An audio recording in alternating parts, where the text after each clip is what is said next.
Rick Ross has stepped into the controversy surrounding 50 Cent's sudden abandonment of Lil Durk for Lil Baby, labeling the move a long-awaited betrayal disguised as loyalty and accusing 50 of clout-chasing disguised as mentorship.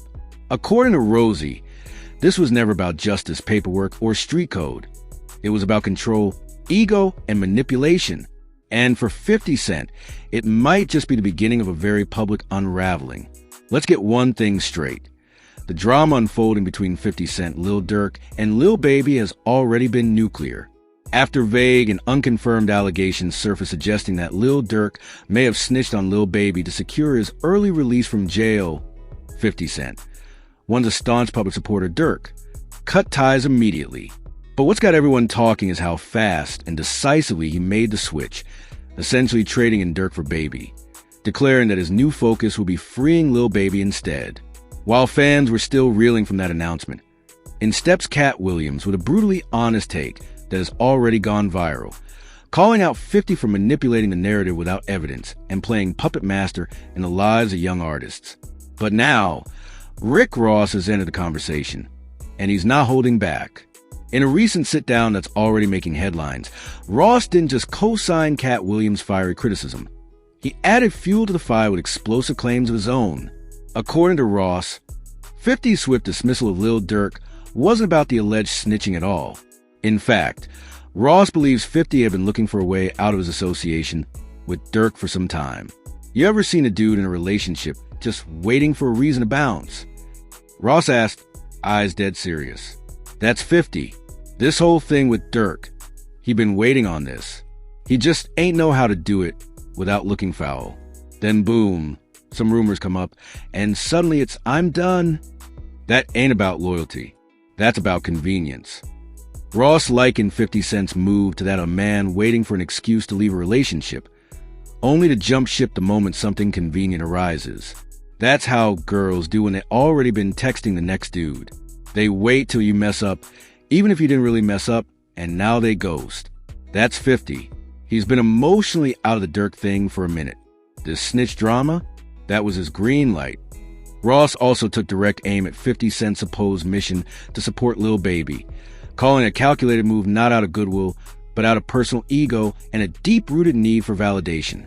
You think he out here fighting for Lil Baby's freedom just cause he care? Ross said with a smirk.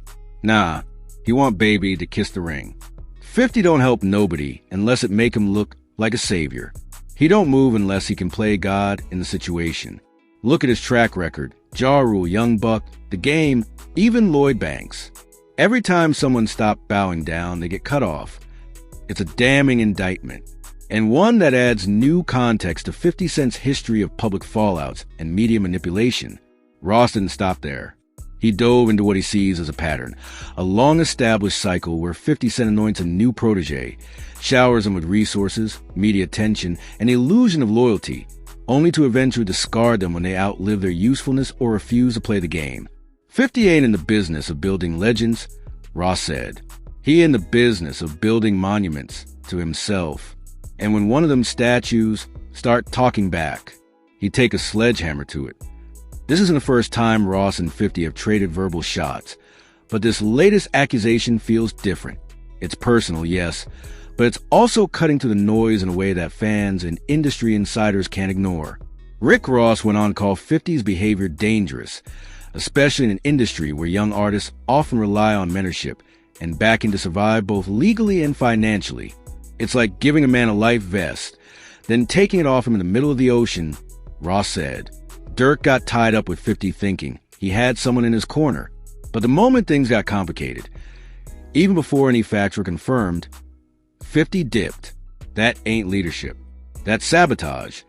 Ross also echoed Katt Williams' point about the lack of actual proof in the snitching allegations. Where's the paperwork? He asked. Where the audio? Where the judge transcripts? This all just gossip and IG posts.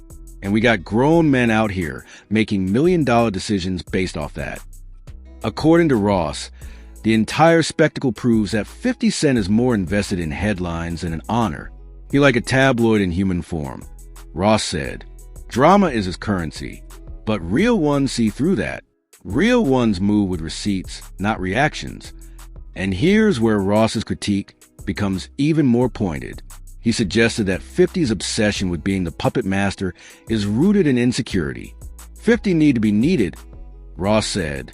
That's why he always setting up these savior roles. I'm freeing this dude. I'm helping that one. But it ain't love. It's leverage. He want these young dudes to be loyal to him, not the game. And that's why he moved like a king with no crown. Everybody's supposed to kiss the ring or they out. Ross warned Lil Baby to tread carefully. 2. If Baby don't fall in line, give it 6 months. 50 gonna find another excuse. He always do. Same script, different cast. As for Lil Durk, Ross encouraged him to stay focused and not get dragged down by the betrayal. Durk gotta keep his head up, he said. This ain't the end for him. Sometimes getting dropped is the blessing. It show you who really in your corner. The fans have been eating it up. Social media is ablaze with debates, with hashtags like hashtag Ross versus 50, hashtag where the receipts, and hashtag snitch narrative spinning out of control. Comment sections are filling up with people taking sides. But more importantly,